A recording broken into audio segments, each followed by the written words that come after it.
metallic wires P and Q have same volume and made up of same material if their area of cross sections are in the ratio 4:1 and force F1 is applied to P. An extension of delta L is produced.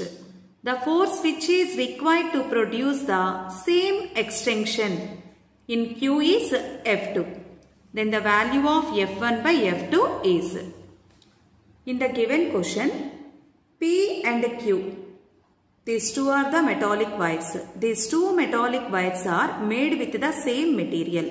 So when two wires are made with the same material, Young's modulus is same. And also we know the ratio of the area of cross section of the two wires. A1 by A2 is equals to 4 by 1. And also here we know these two wires have the same extension. Delta L1 is equals to delta L2. And also volume of the two wires also same. V1 is equals to V2. By using this information, we have to find the ratio of their forces to get the same extension.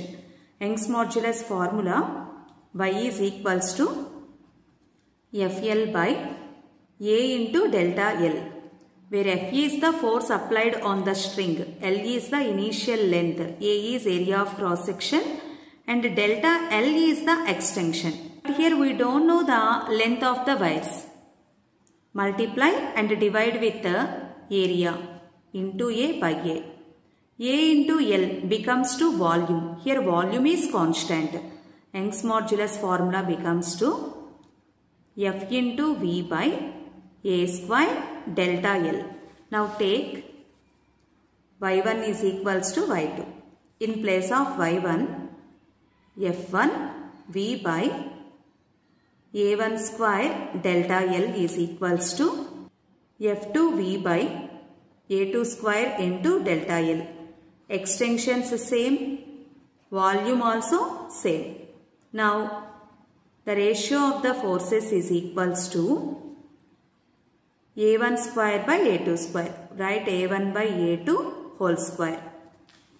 We know the ratio of the areas of the two wires. The given ratio is 4:1. So 4 by 1 whole square, that is equals to 16 by 1. Answer is 16:1. The value of F1 by F2 is 16.